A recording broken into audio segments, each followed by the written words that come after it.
In thousands of schools in the summer of 1966, teachers were marched before their students and whipped with belts by their students. They were told as they got whipped that they were backward and old and their ideas had to go. Many, many others were forced under threat of violence to prostrate themselves in front of their students. Hello, and welcome to Why Are We Talking About Rabbits? That's this podcast aimed at folks who might from time to time in our crazy culture feel a sense of dislocation. On this pod, we talk about heavy things lightly. We'll use theology, history, and philosophy and years of deeply immersive experiences to answer the question, how did we get here? So, join me, John Heers, and our team of First Things field workers as we wonder aloud, why are we talking about rabbits? This is episode 18. This is what is change anyway, and let's take a new world case study and tell a story.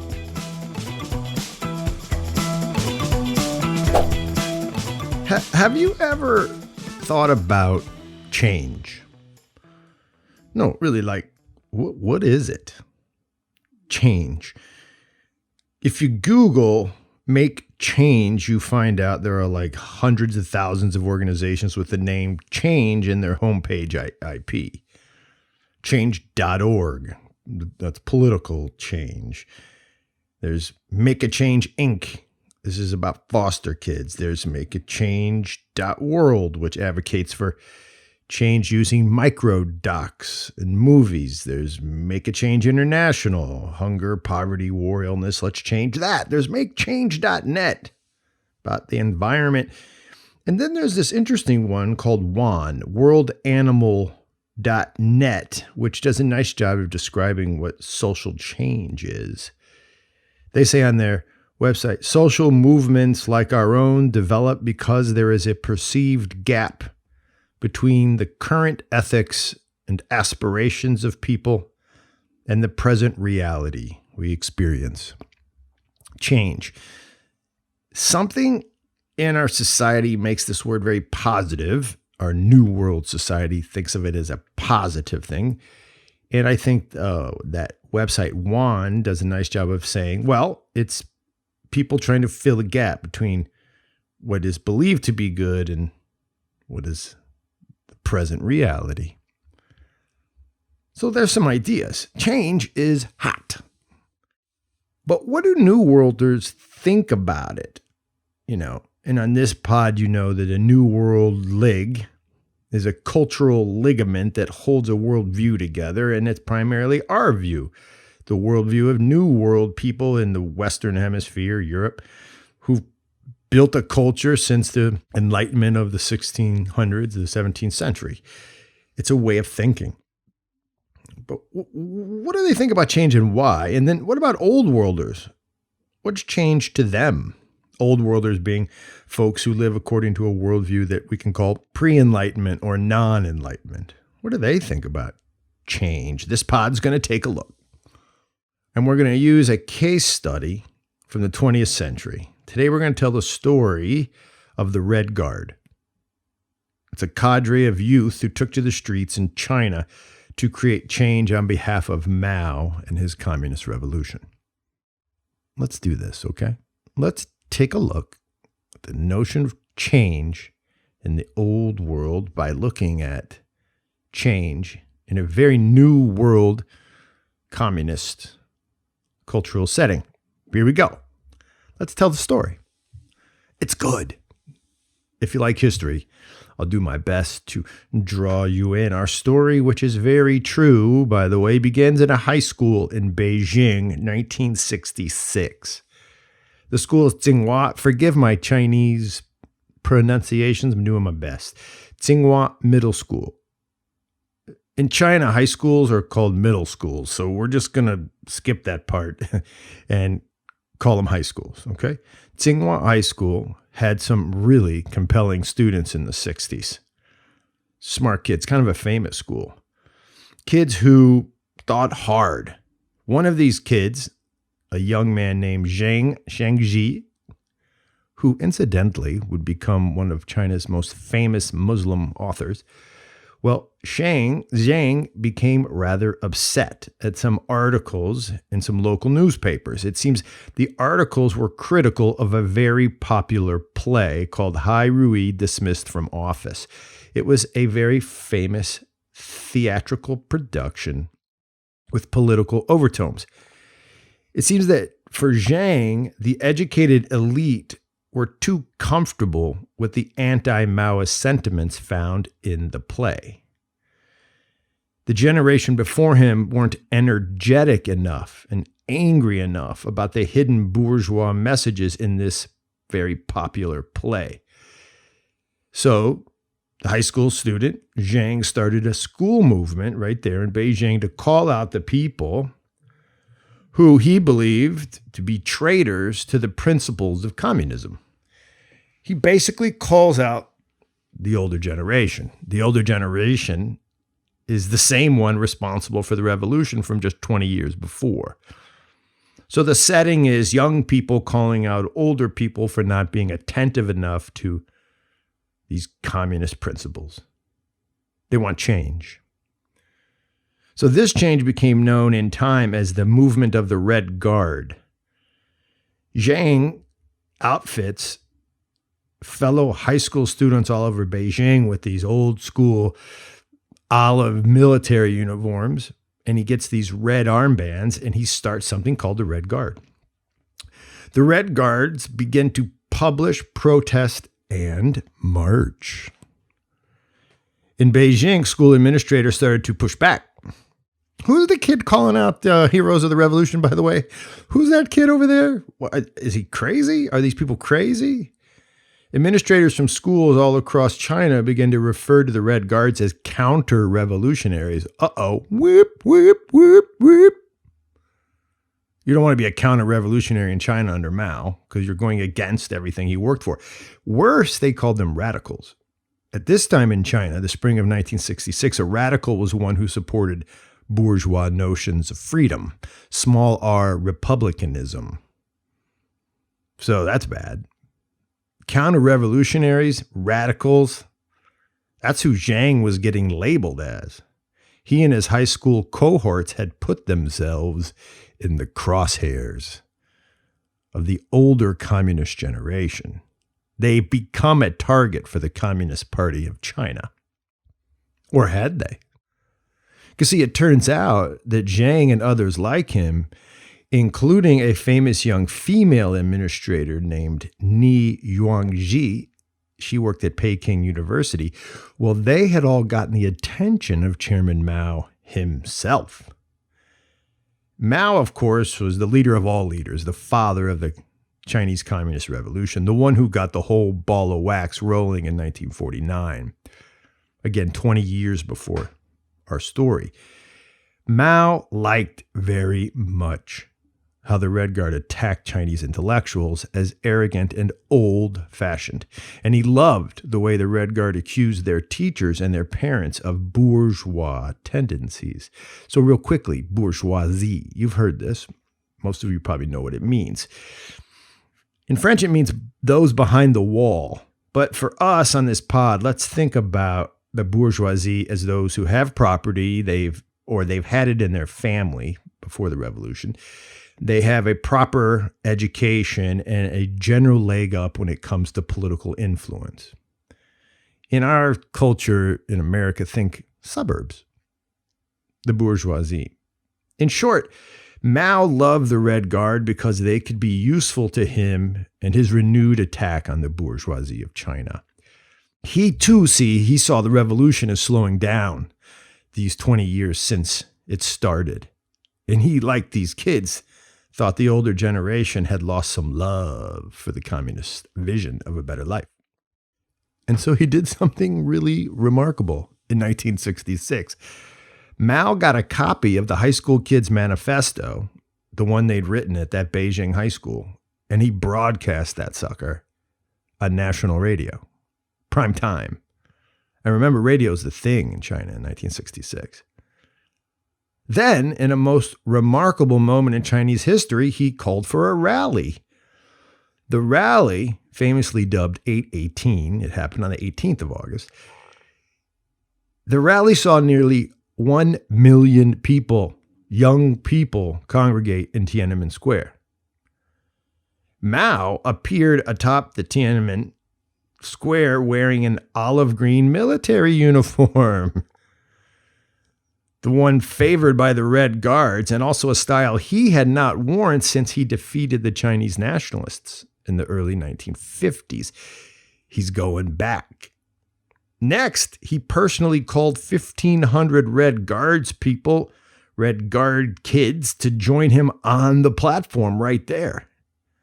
Teeming thousands of Red Guardsmen joined him, and Zhang, first among them, took a red armband and put it on Mao himself.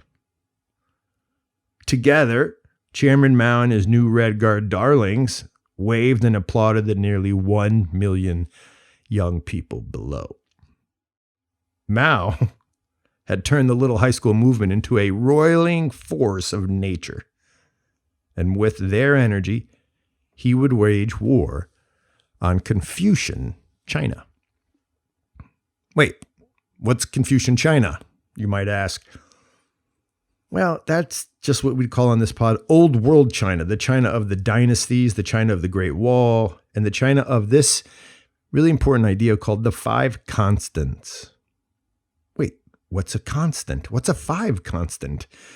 Confucius taught a bunch about a bunch, but among his most valued and vaunted teachings was that all members of a society must practice and pay homage to the 5 eternal virtues, or what he called the 5 constants, or wuchang in Chinese. These 5 constants are, first, ren, benevolence, being kind; yi, righteousness or justice; li, proper rituals; ji, knowledge; and jin, integrity. These are the 5 constants: benevolence, justice, proper rituals, knowledge, and integrity. Along with the 5 constants, Confucius taught that there existed a type of societal glue that could be identified in 5 bonds. 5 bonds, bonds, or he sometimes called them eternal hierarchies that every society should strive to maintain. Those 5 bonds or relationships were, first, A, father and son. A father must provide wisdom to the son must obey the father. Husband and wife. A husband must protect and honor his wife, while the wife must obey her husband. Older brother, younger brother, or siblings. Older sibling must create an example for the younger, but the younger must, that's right, you guessed it, obey the older. Ruler, rule. The ruler must be given the tools of power to rule his subjects. He must obey the mandates of heaven so that everyone benefits, but his subjects must, that's right, obey. The 5th eternal hierarchy, or 5th bond, is friend to friend. This is the only relationship of the 5 that's built entirely and squarely on equality. There is no obedience in this relationship. There's an absence of obedience. There's a mutual equality, friend to friend. For Confucius, these relationships constituted a type of celestial order, a list written into cosmic reality, a truth reflected in nature and written into the hearts of humankind. These things should not change. They're constant. These things could not change if stability and human flourishing were a goal of society, see? Except for the mutual equality of the friendship bond, these teachings of Confucius were clearly at odds with the ideology of equality. With Maoist ideology and Red Guard initiatives, these things did not go. But for Confucians, and remember, they're still the majority in 1966 in China. For Confucians, these profoundly old bonds weren't ideologies. They weren't thoughts in a person's mind. These hierarchies were the same as water or food. They're given. They're part of our world, given to us humans so that we might live a good life. But are they water and food? Really? Father, Son, obedience. Are they like water and food? Are they eternal? Are they essential for life? And if they aren't they just ways to control people? Ways to create inequality? And if they don't promote equality, shouldn't they be changed? Those are the questions asked by the Red Guard. Yeah, those are the questions posed by the French revolutionaries, right? 150 years before. This is the thinking of the founding fathers, right here in the United States. Even if the American founders had a more, shall we say, conservative version of the equality ideal. The French, the Soviets, the Russians, the Americans, they're all asking the same questions about equality. And this equality equation was the new principle that Mao and his Red Guard set out to instill in every Chinese town and city in 1966. They all added up to what we know now as the Cultural Revolution in China. You see, old things stood squarely in the way of new things. And now, Mao was coming for the old things. The official persecution of old things had a not-so-catchy name. It was called the Sweeping Away of the Four Olds. The Four Olds, O-L-D-S. That's what they called it. The four olds were 1. Old customs. 2. Old culture. 3. Old habits. 4. Old ideas. This language appeared everywhere during the Cultural Revolution. Sweep away the old. The vague nature of these terms allowed the Red Guards to target all types of cultural icons. Confucius's grave was torn up and vandalized. The Red Guards dug up the burial site of the ancient Ming dynasty and proceeded to desecrate and finally burn the skeletal remains of the Emperor and Empress Wan Li.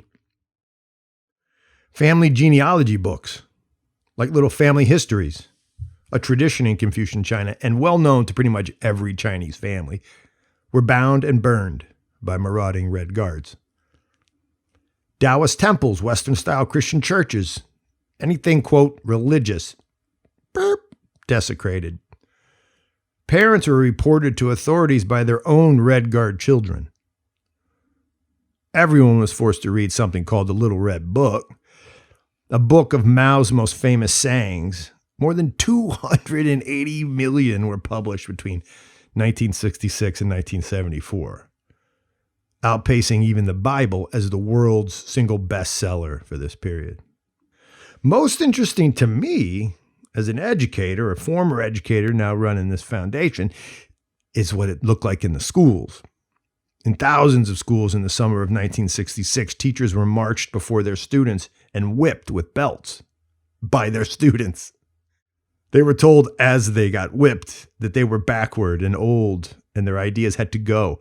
Many, many others were forced under threat of violence to prostrate themselves in front of their students and beg forgiveness. Many, many more, many, many other educators eventually couldn't take the shame. This was very, very profoundly traumatic. They committed suicide, and not just a couple, okay? In Shanghai, more than 800 men and women killed themselves in just 2 months. In what was now being called the Red August, Mao issued a decree to Beijing policemen to, quote, stop all interventions in the affairs of the Red Guard. You see, people couldn't understand, wait a minute, can they just go beat that person up? Well, there was a fight. And Mao told the police, leave the Red Guard alone. The leash had been loosed. In Beijing, more than 1,700 Confucian elders, just old Chinese people, were beaten to death at the hands of the youth. Students clamored for a re-education program, and in turn, the CPC, the Communist Party of China, created a re-education camps all across the provinces. places where parents and grandparents were sent against their will to learn the new ways. And of course, unlearn the four olds. For 10 years, millions and millions of people were sent to the countryside to be reprogrammed in the ways of the new China. Change was underway. And here's when it gets interesting. Here's where we get back to our question about change. You see, during all of this, the original student movement led by Zhang and his prodigious pals at Tsingyu High School back in Beijing, that movement began to fracture. Competing student groups in the high schools and in the universities, they began to argue over which group was most pure. A radical Red Guard group called Shengluoyan, this radical Red Guard group started to attack the PLA. That's the People's Liberation Army. And that was a bad idea.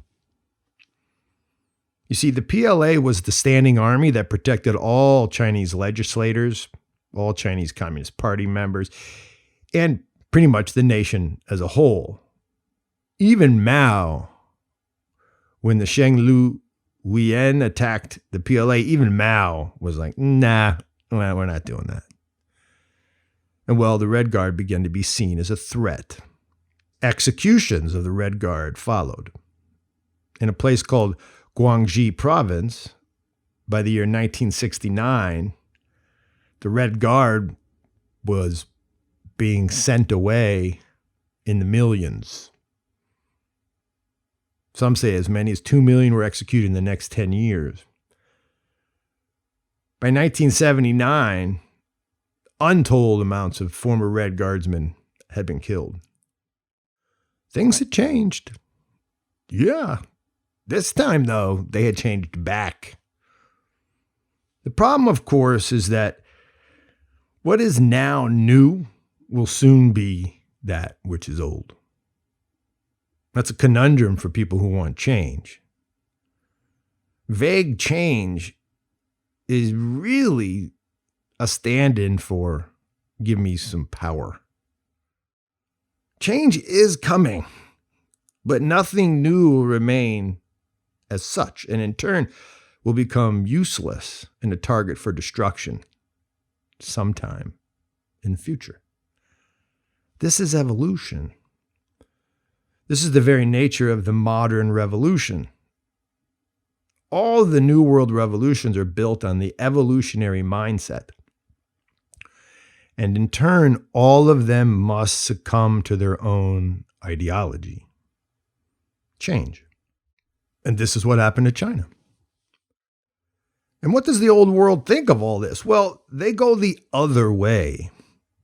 True old world thinkers, these, wise elders, they tend to go the other way. I've just gotten back from Sierra Leone where I hunkered down and helped install 2 of our new field workers there. Peace to you, Shane and Jake, living now in Sierra Leone, working hard on our projects. Well, I sat a lot in Freetown in quarantine. I was able to consider the culture all around me. I even got a good chance to dive in and chat about these things with other Sierra Leoneans. Check out our last pod. I guess it's pod 17. Their conversations about what is good sound oddly similar, by the way, to the Red Guard, but in reverse. You see, they say only the ancestors have answers for the future. So in that way, all of society must listen to those who speak on behalf of the dead. Looking forward means looking back. The graves offer the future to the young. The grave offers the wisdom necessary for a move into the future. But of course, the grave here is just a stand-in for the spirit of the dead, who in old world societies are not dead at all, but alive in the hearts of the living. You feel all that mysticism? This is how it works in the old world.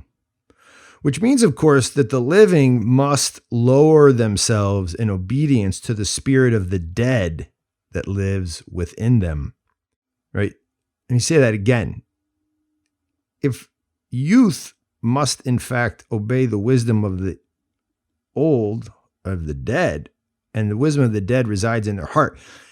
Youth must submit themselves. There's that obedience concept again. But this is an attack on individualism for New World people like myself. This is an attack on my freedom or something like that. Quote, freedom.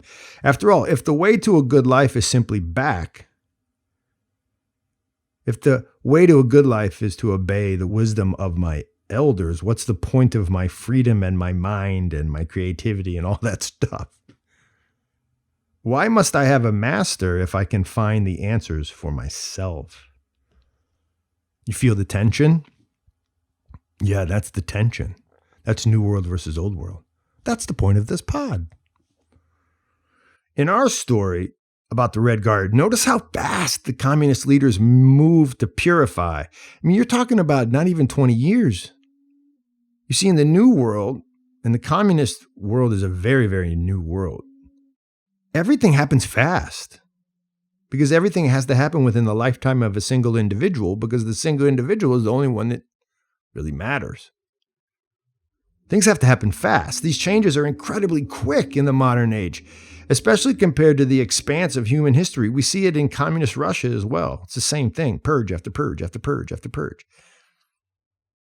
Right? The image is always that of people clawing their way up the tower, up the ladder, the leader getting closer and closer to the top, but so tired by the climb that his competitor, only slightly less tired, can reach him and pull him by the pant leg and throw him into the abyss, therefore asserting his own strength and ascendancy until the next man reaches him and his pant leg, and the competition continues. This is the nature of change in the political world of modernity.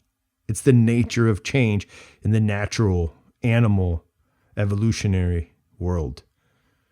Or at least that's what it sounds like in the world explained to us by modern Darwinian scientists. In the end, for many modern New Worlders, change is simply about becoming the next best tip of the spear, the latest, most essential version of human strength. For folks like Confucius, this way of thinking was very dangerous. Change for Confucius and the old China was only good if it was toward an eternal and transcendent, a constant good. A god? A god? Just throw an extra O in there to create the word good, God, kind of the same.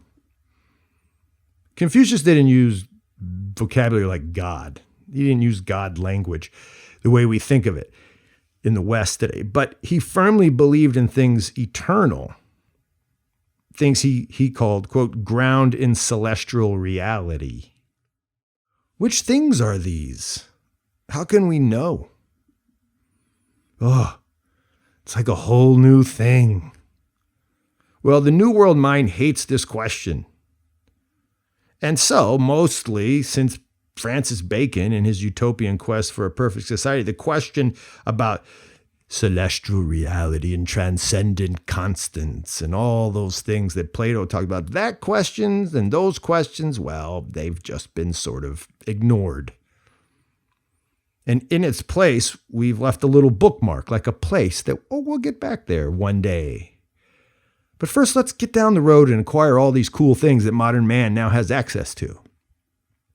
It's like been ignored in the New World.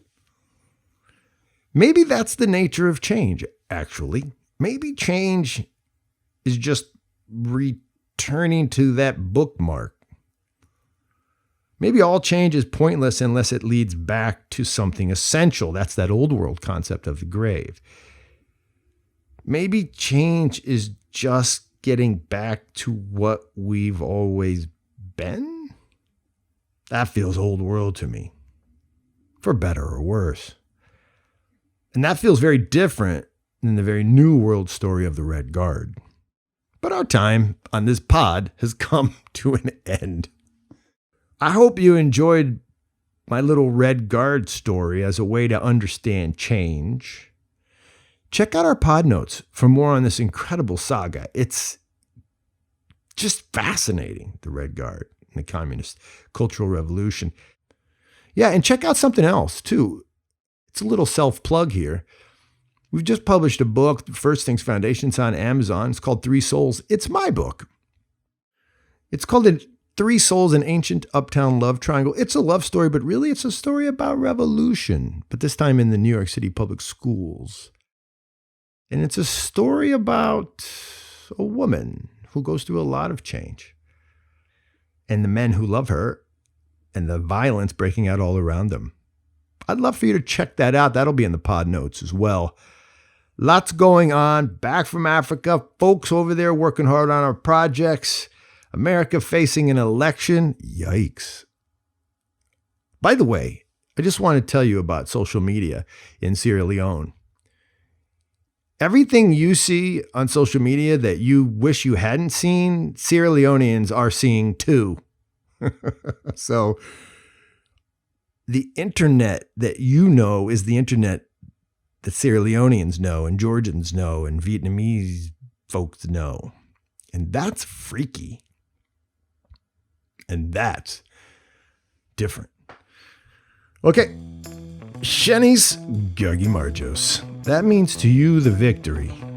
Yeah. To you the victory. That's said often at a KP table or a supra. It's the type of party it is. It's held in Georgia, the Georgian Republic. By the way, Daniel Paternos, one of our First Things field workers and one of our current wonderful employees, he just wrote a great article on the mysticism and symbology. Is that a word? The symbolism of the KP Supra dinner table. It's over at Jonathan Pajot's Symbolic World website. Go check it out. Great article about what's happening at this dinner where I say, Shenis Gagi Marjos. So thanks for coming along. WAWTAR is produced by Andrew Schwarkin, Daniel Paternos, and our pod is brought to you by the creators of First Things Foundation. That's our nonprofit that lives and works in some of the world's most impoverished places, immersing there in order to create momentum for local change makers, folks we call impresarios, brilliant people on the ground.